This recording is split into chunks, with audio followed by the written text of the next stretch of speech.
It means that dua has a certain way that you ask Allah Jalla fi'ula. The Prophet ﷺ taught us how to format our du'as. He told us that when you're asking Allah Tabaraka wa Ta'ala, to start by praising Allah Azza wa Jalla, because that will make your dua more accepted. And then after you praise Allah Azza wa Jalla, you send salutations upon the Prophet ﷺ. And then after that, seek forgiveness from Allah, because all calamities that happen to you are due to your sins. Seek forgiveness from Allah from the sins that you committed. And then ask Allah for what you wish. Ya Allah, grant me a beautiful, righteous spouse. And then you end it by sending salutations upon the Prophet ﷺ. That format makes your dua more accepted in the sight of Allah Azza wa Jal. But then the Prophet ﷺ told us other things, other factors that matter. He told us, number one, that you ask Allah with certainty that you're going to get a response. He said, Udu'u Allah wa antum muqinuna bil ijaba. Ask Allah whilst you're certain that you're going to get a response.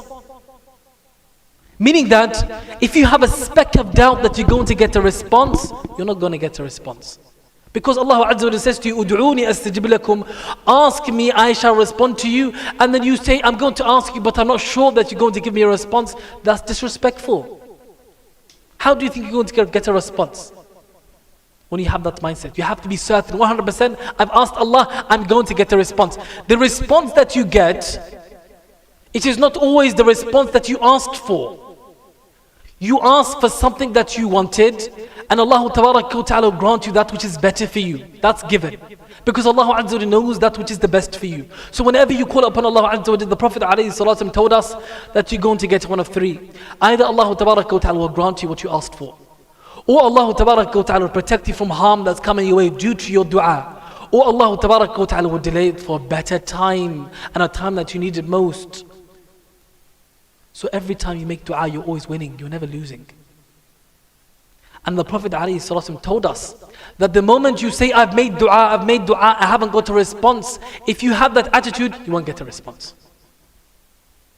He also told us ﷺ that Allah Ta'ala does not accept the dua of a heart that's heedless and distracted. Meaning that when you're asking Allah, if you're just saying words but it's not coming from your heart, it's not genuine, you won't get a response. These things, they matter, they're part of how you ask Allah. It makes a huge difference to your dua. So that's how you ask Allah Azza wa Jal. Now look at this. The Quran, it has only one story of marriage in the Quran.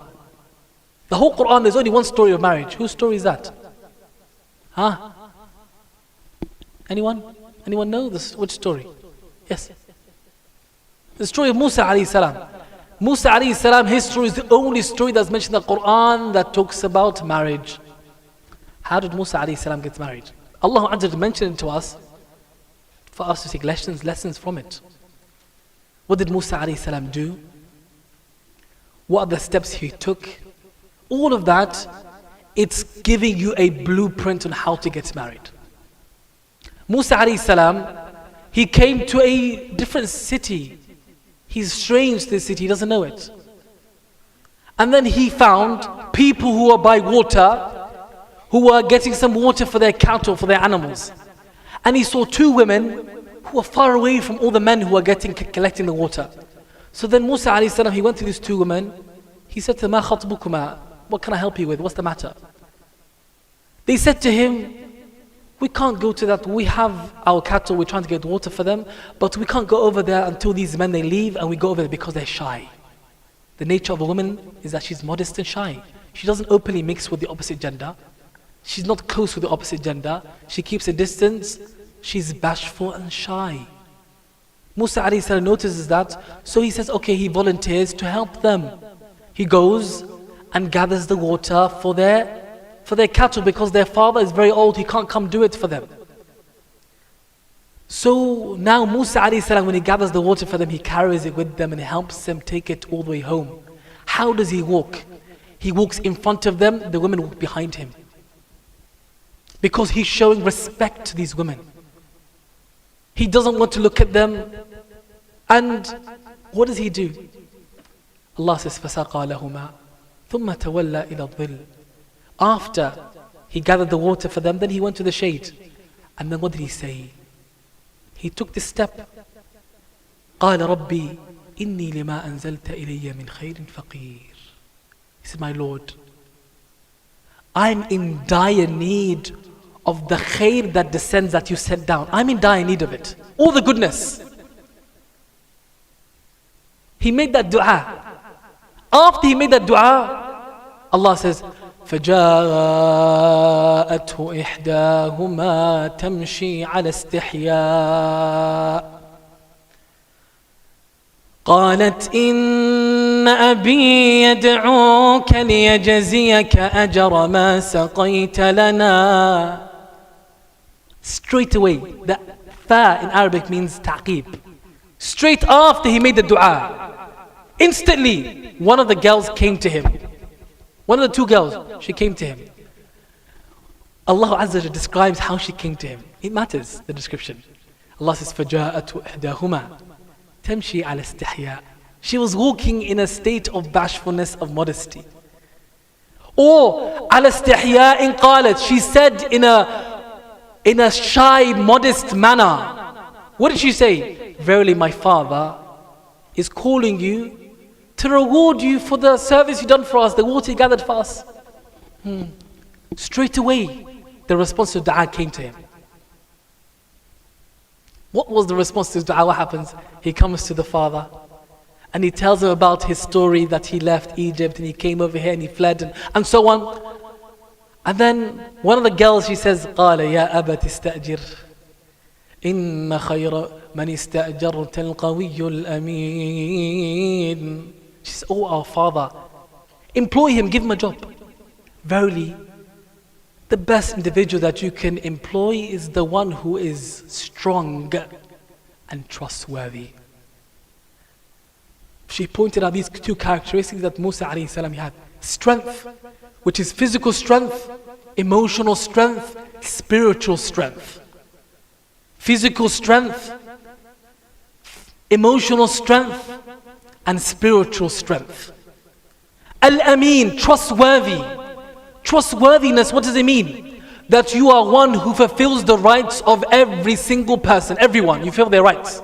That's what it means to be trustworthy. Ameen, amana, that you fulfill the rights of everyone, starting with the right of Allah and then the rights of the creation. He had these two qualities. She said, Ya Allah, oh our father, employ him. So what does this father say to Musa alayhi salam?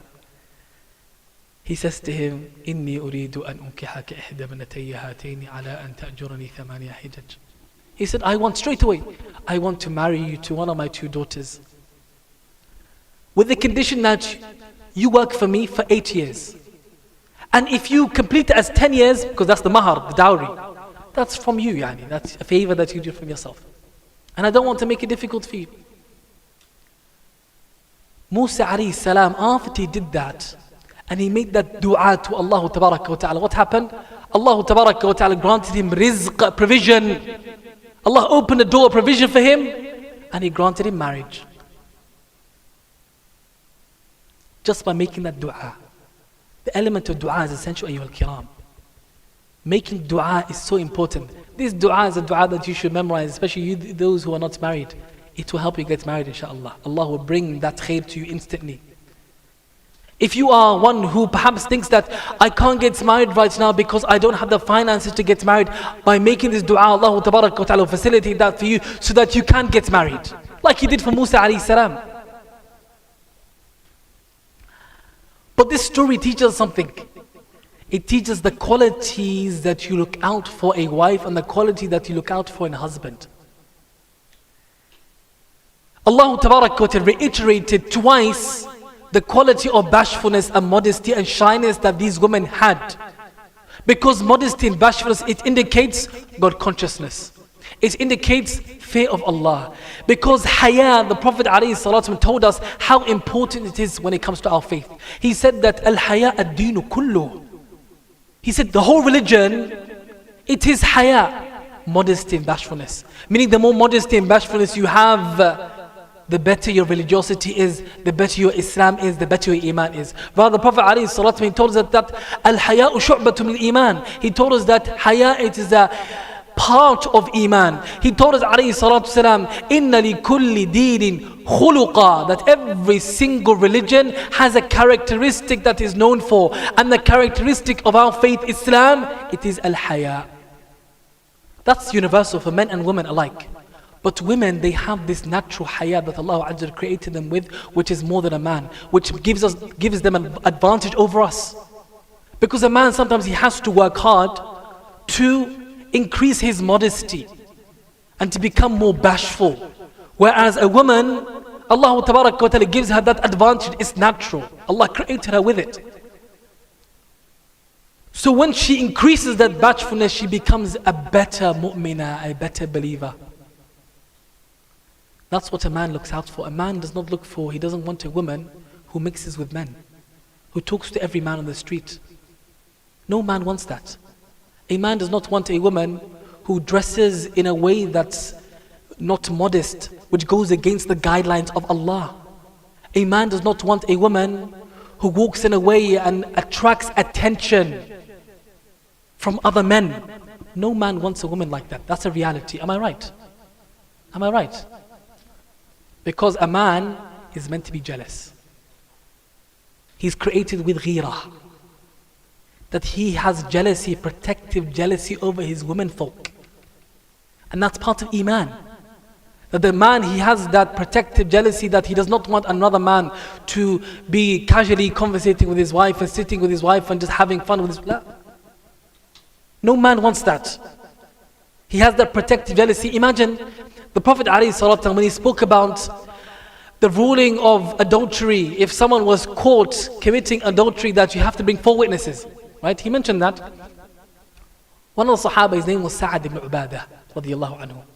He said, Ya Rasulullah, if I see another man with my wife, I'm not going to go and get 4 witnesses. I'm going to cut off his head right there. Kill him. Because of his ghira. The Prophet ﷺ, he said to the Sahaba, أَتَعْجَبُونَ مِنْ غِيرَةِ سَعَدٍ? Are you amazed by the protective jealousy of Sa'ad? They said yes. The Prophet ﷺ responded by saying that, Wallahi, I have more protective jealousy than Sa'ad, and Allah Ta'ala has more ghira than me. Because Allah legislated it. What does that mean? It means that your ghira has to be within the limits of the Sharia. You can't exceed the limits of the deen. The limits, the boundaries that Allah Azza has put in place, that's where you stop. You don't go further than that. Some places they go extreme in their ghira, which causes the man to go insane sometimes. And then he starts being paranoid and questioning everything about his wife. That's not how you can live in a marriage. His wife will look to the side, you looking at that man. Why were you looking at that man? What's wrong with you? Shaykh, that's junoon, that's insanity. Right? It has to be within the limits of Sharia. Yani. Be a normal person. Don't be crazy and creepy and freaky. That's what Allah mentions in a woman. But then look what Allah mentions in the description of the man. What a woman should be looking for in a man.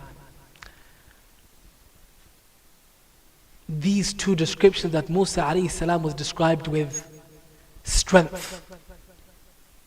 Strength is what a woman looks for in a man. A woman looks for security. She's looking for safety within a man. She's looking for a man who can take care of her. A man who is physically strong, spiritually strong, and mentally strong. He gives her that security that he has that qawwama. What is that qawwama? That qawwama is something that Allah Azza wa Jalla has given the men, you're anointed or appointed by Allah Azza wa Jalla with that qawwama. But what gives you that qawwama? One of the things that legitimizes your qawwama in the sight of Allah Ta'ala is that you provide a security for that woman. You provide for her. You provide a home for her that she's secure in. You give her wealth that she needs to take care of her. You provide her health care, everything she needs, you take care of her. That's the man's duty. When that role is taken away from a man, then there's no reason to have a man in a marriage. When that's taken away from a man, that marriage will not last. It will not work. Because a marriage is like a company. A company can have 2 managers or 2 CEOs. Can it have that?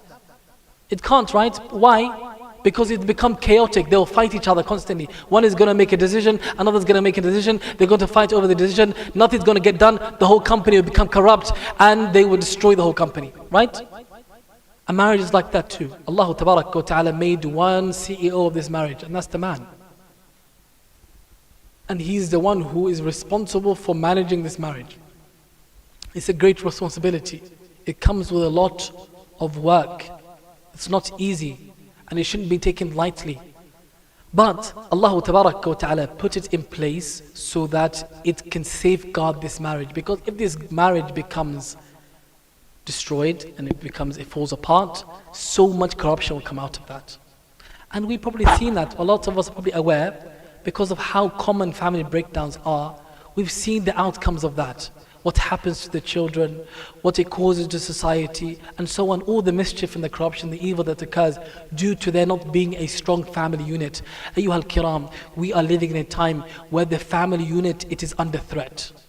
The family unit, it is under threat by ideologies that are creeping into even the Muslims.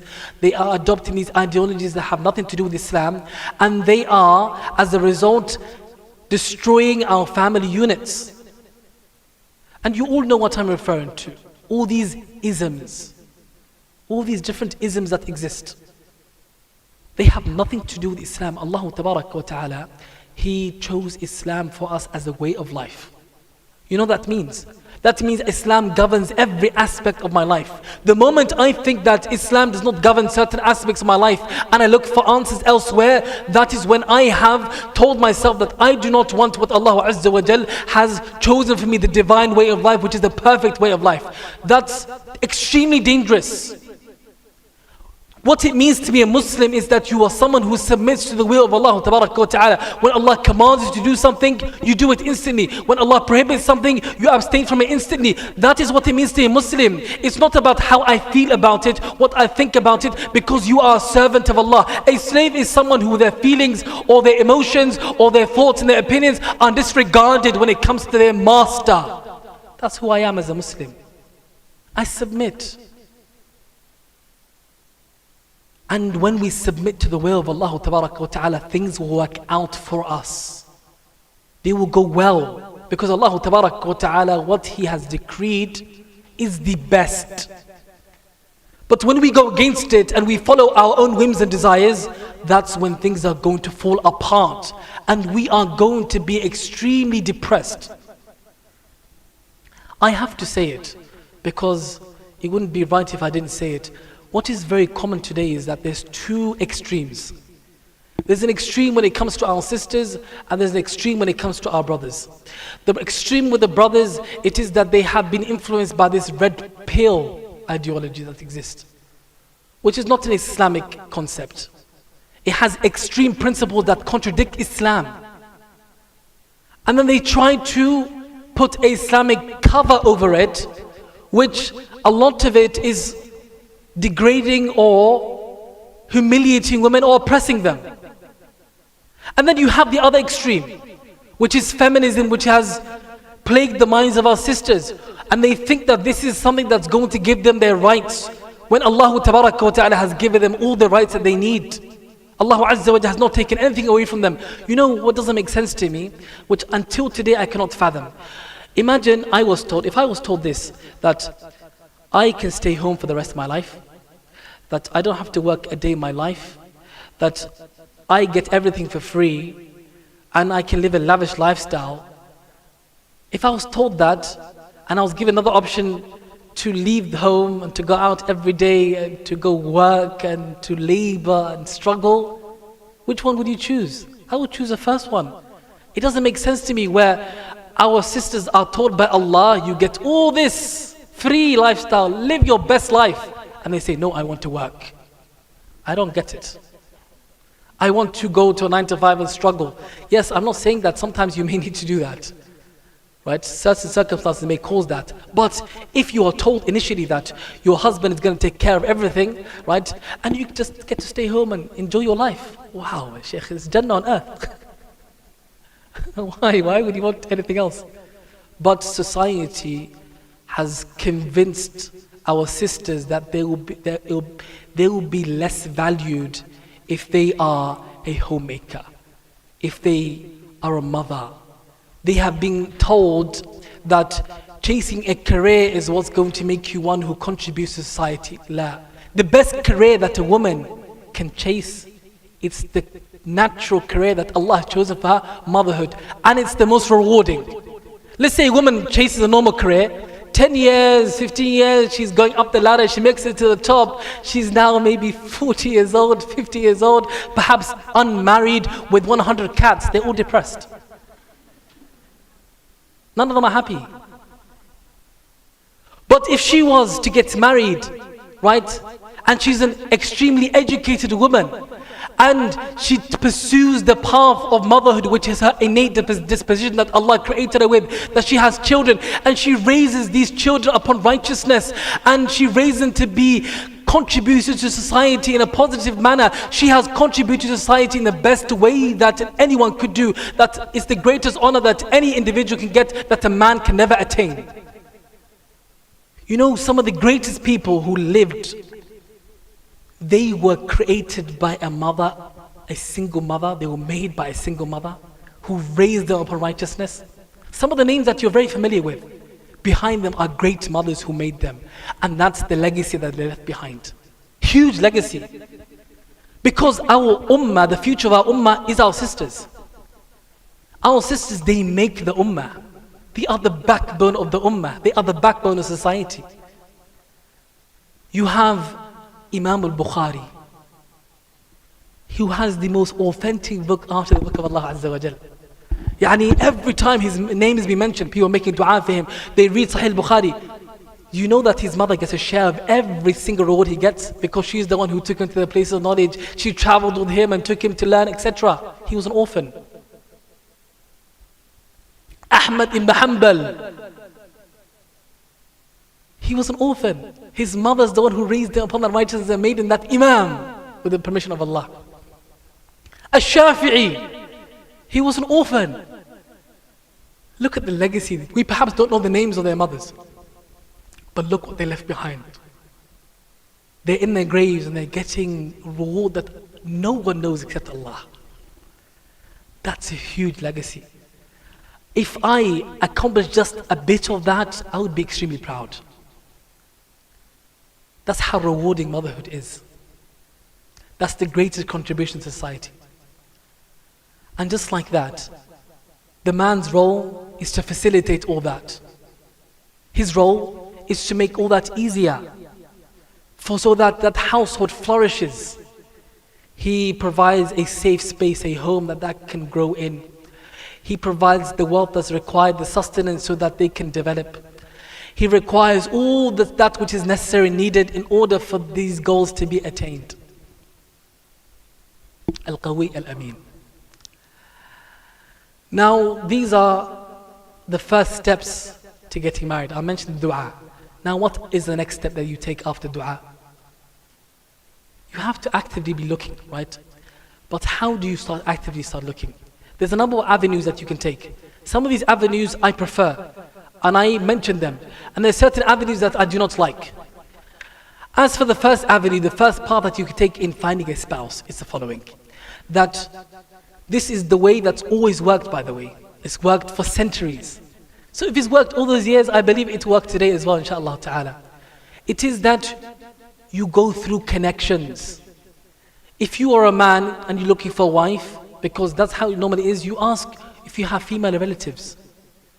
If you have females in your family who can help you look, give them a description of what you're looking for and let them look out for you, right? Because it's the man's role to look. He's the one who goes searching. A woman doesn't normally go searching because her nature is to be extremely shy. So you're the one who goes looking for a wife. So you go through these connections and so on that they find someone for you. Okay, once they find someone for you, of course you have the right to either accept or not, but the most important thing that you should be looking out for in these matches, it is deen and compatibility. By deen, I mean what I mentioned earlier on. But compatibility is another factor that a lot of people, they don't give importance. What is compatibility? The Prophet ﷺ told us about that compatibility. He told us that that compatibility, it is that, for instance, these two individuals, they come from a similar social status. It's important in marriage. Because if the woman you're about to marry, she comes from an extremely wealthy background, and she's used to a very lavish lifestyle, but you come from a very humble background, when you get married to her, you have to provide her the lifestyle that she's used to. But you can't afford it. Miskeen. Right? Compatibility is important. That's one element. Also, part of compatibility, which is mentioned, it is to marry from someone that you have a similar understanding with, you have a similar mindset. That there's things that you have in common so that you understand one another. It helps a marriage stay intact. And some of the ulama, they even add to that it makes it even better that you marry from the same culture, because it makes the compatibility better.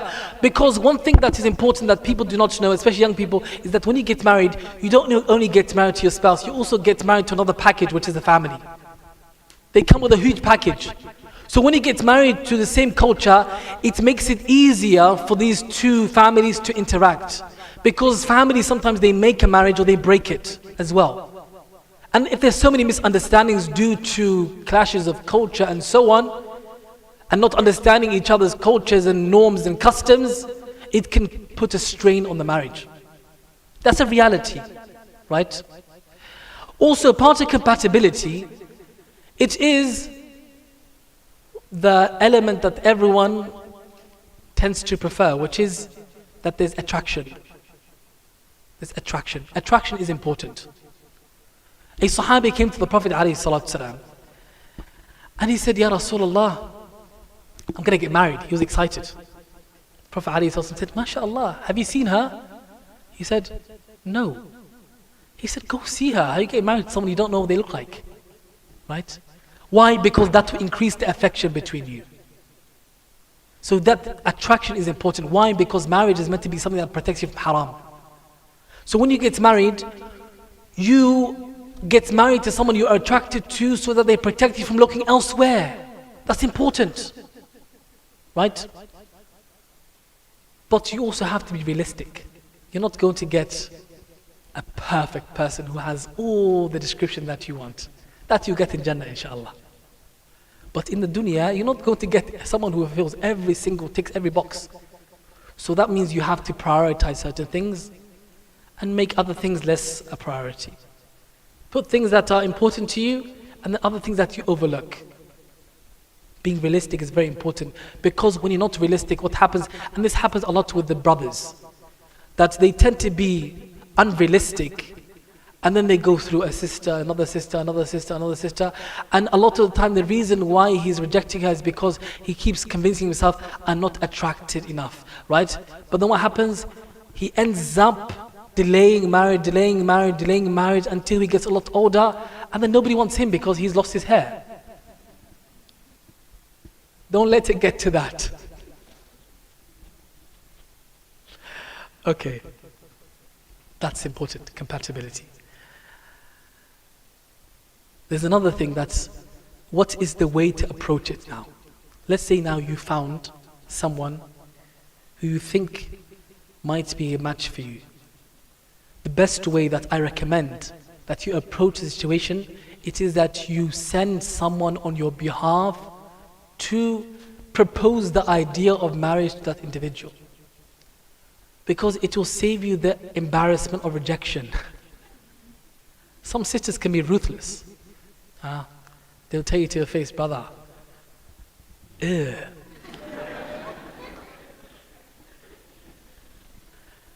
And that can leave a scar for life. Some brothers will be insecure for the rest of their life because of that. He's never going to forget that sister who said to me, La ilaha illallah. So when you send someone on your behalf, it makes the whole process easier. You don't have to face the rejection to your face. And that's what our mother Khadija radiallahu anha, she did. She sent her friend Nafisa to the Prophet alayhi salatu salam to propose the idea of marriage. Not to get married to Khadija. Nafisa came to the Prophet ﷺ because you have to do it in a smart manner. Don't embarrass your friend. so that they don't have to face that rejection as well, right? So don't say, my friend so-and-so is interested in you, what do you think? Don't do that. Say, what do you think of marriage? Are you looking to get married? And then if they say to you, yes, and then make it seem like, oh, okay, I think I have someone for you. Nafisa, she said to the Prophet ﷺ, what do you think about getting married? The Prophet ﷺ said, okay, I don't mind.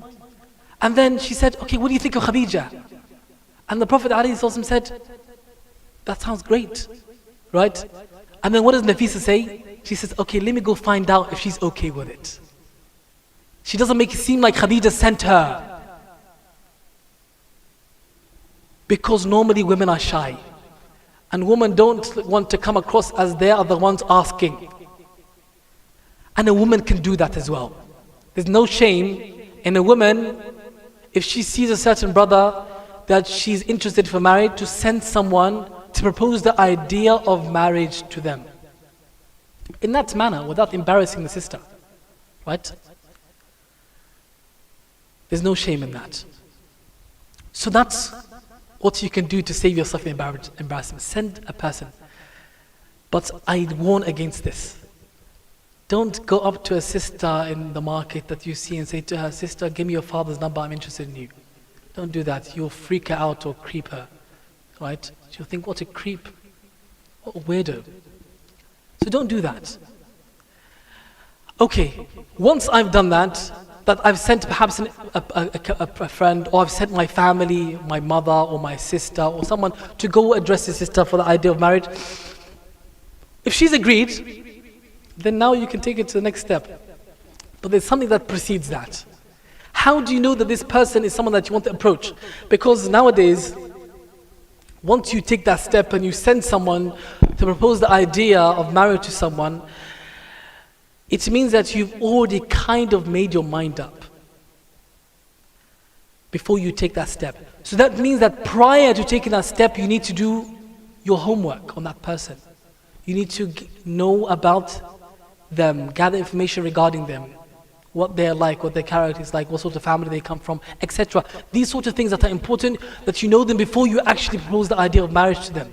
Because when you propose the idea of marriage to them, most of the cultures today, it's hard to take that back. It's hard to take it back once you get to that stage. It becomes quite formal. So it's better you do all that information and gathering the intelligence beforehand. Okay, now there's a question that is a big question that a lot of people ask. How do I get to know that person? You don't.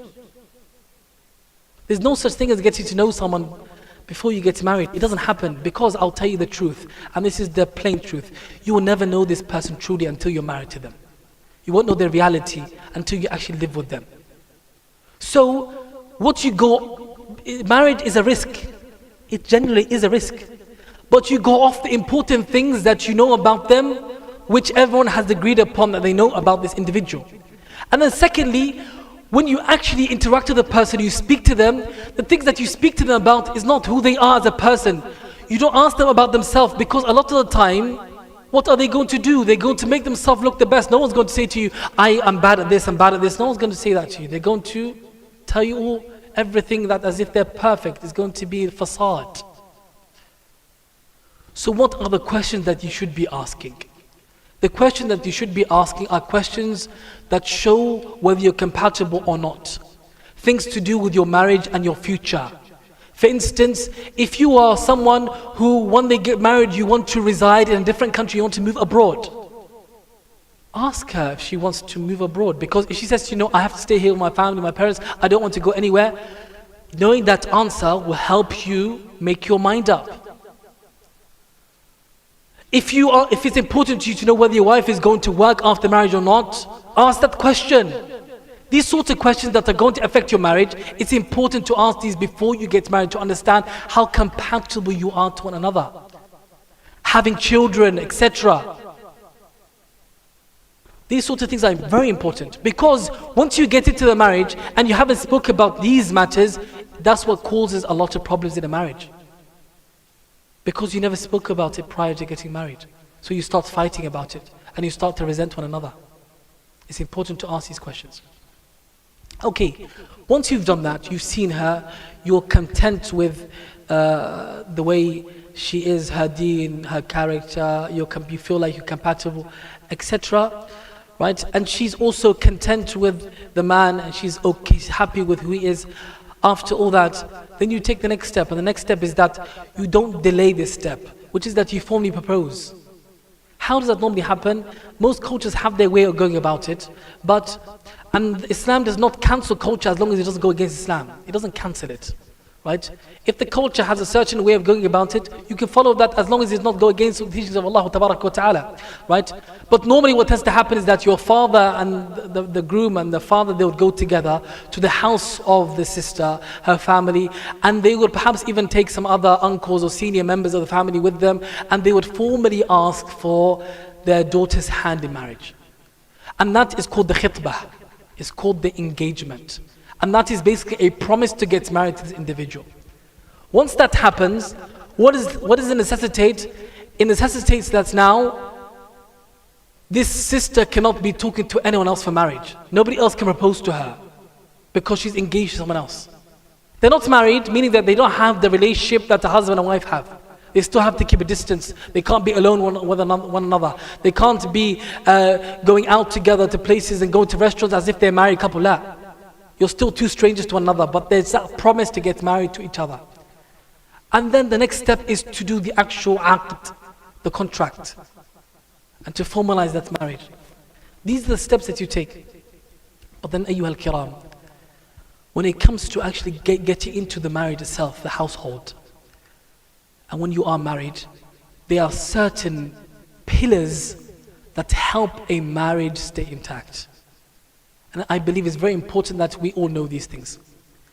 The first pillar of a marriage staying intact, it is that this household, the husband and wife, they do spiritual acts together. They do ibadah together. Whether it is that they pray salah together, they give charity together, they seek knowledge together, they recite the Quran together, they do an act of worship together. It helps the marriage stay intact so much. It keeps shaitan out of your house. It brings barakah to your home. It's so important.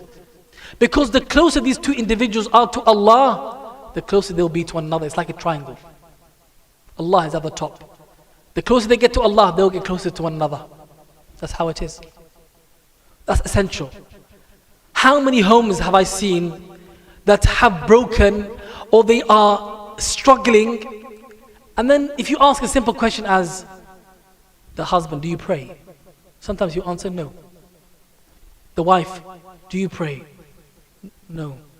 Then how do you expect your household to be a household of harmony when you have neglected the right of Allah Ta'ala? Harmony is something that Allah brings down. It comes from Allah. So you seek it from Allah by pleasing Allah. When you please Allah Ta'ala, Allah Ta'ala will grant you that harmony, that peace, and that tranquility, and that love and affection. It will increase it between you and that mercy. It's from Allah. That's essential. I can't stress it enough. I was going to tell a story, but I realized our sisters are here and they might not like it, so I'll move on. Or shall I tell it?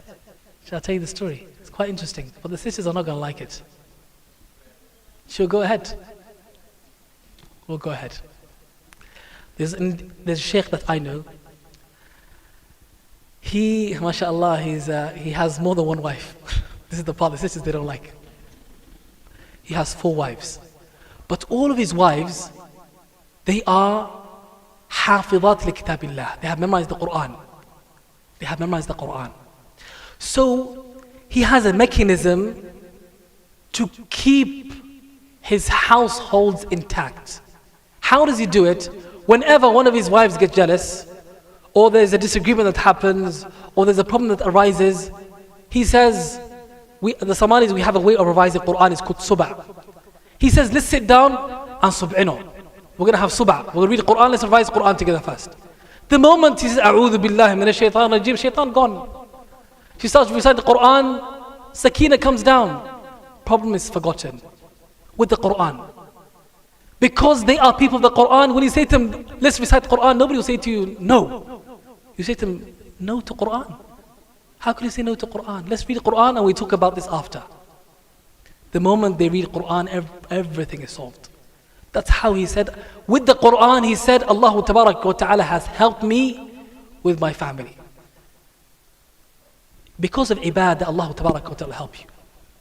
طيب, lastly, أيها الكرام, another pillar of the marriage is succeeding, and this is the essential, it is that everyone fulfills their duties, their responsibilities, and they give each other their rights, the two spouses. That you know what your duties are, your responsibilities, you fulfill it. And you know what your spouse's rights are, you fulfill it. You give each other their rights. Because a lot of marriages, the reason why they break down is because people don't know their rights, they don't know their responsibilities, they step on each other's toes, and then they cause havoc in a marriage. What are the rights of a man and what are the rights of the woman in a marriage? The rights of the man, it is that his wife, she is one who obeys him in that marriage, in ma'roof, in that which Allah Azza wa Jalla legislated. She only obeys him in goodness. She is one who only lets people into his house that he's pleased with. She is one who behaves with him in the best character and utmost respect. And she takes care of his home and his children. That's the rights of the man upon his wife. And the rights of the wife upon the husband is that he provides for her, he gives her the qawwama, he provides for her, a home for her, he provides for her financially, he takes care of her affairs, he gives her the attention and the rights that she needs. He is one who has good character, addresses her in the best manner. He is merciful towards her, he is kind and gentle with her. He is one who does not harm her in any way, whether it's psychologically or physically. And he is one who helps her in fulfilling her duty and does not make it difficult for her to fulfill her duties. And then there's rights that are shared between both, which is that they respect one another. They consult each other when it comes to the affairs of their household and their children. They consult each other. It's important to consult each other. The Prophet ﷺ consulted his wives when it came to the future of their household and their family and what they're going to do. Consult each other. Don't just make a decision by yourself as a man and completely leave her out of the loop. Consult each other. And to be those who give each other their rights generally, especially in terms of ushrah. And lastly, it is that they are those who both fear Allah when it comes to one another. They fear Allah when it comes to one another. You don't transgress against the rights of each other. And you keep the secrets of your wife, and your wife keeps the secrets of her husband. You don't expose the secrets of your spouse to anyone, not even your family.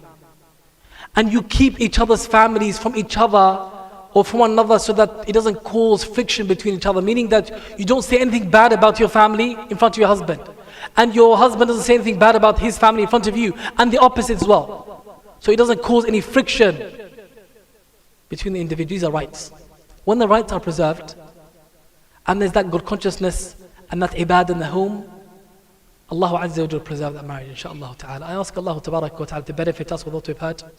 And I ask Allah Tabarak wa Ta'ala to make us from those who hear the speech and follow the best of it. And I ask Allah Azza wa Jalla to grant all those who are not married righteous spouses. Say Ameen. You don't want marriage? Why did you come then? And I ask Allah Azza wa Jalla to make our marriages ones that extend from this world to the hereafter. And I ask Allah Tabarak wa Ta'ala, just like He gathered us all here this evening, that He gathers us in Jannat al-Firdaus al-A'la without any previous punishment or any difficult account with our parents and our loved ones and all those who have rights upon us. Innahu Jawadun Kareem. Lastly, ayyuhal kiram, you heard at the beginning about the Global Quran Project. The Global Quran Project is a project that's very dear to my heart, because anything that's associated with the Quran has barakah. And the Global Quran Project, what makes it extremely dear to my heart, it is because it's going to revolutionize how people interact with the Quran. They have two projects. They have a project which is to provide mushafs, Qurans that have been printed in Saudi Arabia, which is the Madani mushaf with the color-coded tajweed rules, which does not exist anywhere else, is unique. And what they're doing, you can make that as a waqf for yourself, an ongoing charity. You gift it to people who do not have it. Places in Africa and places in other parts of the world, they don't have the luxury of having Quran they can read Quran from and learn from, etc. They have little scrolls or woods and planks that they write Quran on. They don't have the luxury of the Quran. Imagine when you provide that Quran as an ongoing charity, that will be endless reward until Yawm al-Qiyamah. That's one element. The second part of the project, it is that they're trying to provide a Quran that has all the functions of the Quran. Meaning that it has the text in Arabic where you recite it correctly with tajweed, with the color-coded tajweed. It also has the meaning of the ayat on the page. It also has, and it's a thematic translation of the Quran. And it also has the action points. Each page of the Quran, what it is telling you to do, so you know how to act upon the Quran. And then on top of that, they are recording the whole Quran in video and audio, and you'll have a QR code in every page of the Mus'haf. You can scan it with your phone, and you can listen to that page being explained to you and being recited for you as well. So that our interaction with the Quran becomes a better one, stronger, that we have a stronger connection with the book of Allah Ta'ala, and we take the Quran as a guide in our life. So you can support this project by scanning the QR code that you have on here, and I think some of the brothers, they have it, inshallah ta'ala. You can scan it, and you can gift Quran on behalf of yourself, on behalf of your parents, and it'll be ongoing charity sadaqah jari, inshallah ta'ala, until Yawm al-Qiyamah. And you can support the project to make this Mus'haf, inshallah ta'ala, that would revolutionize the interaction that we have with the Quran. May Allah Azza bless you all and grant us all goodness. Wa jazakumullah khair. Wa sallallahu wasallam ala nabiyyina Muhammad wa ala alihi wa sahbihi ajma'in. Walhamdulillahi rabbil alamin. Jazakumullah khairan. Jazakallah khair, Sheikh. MashaAllah, you went through all the stages from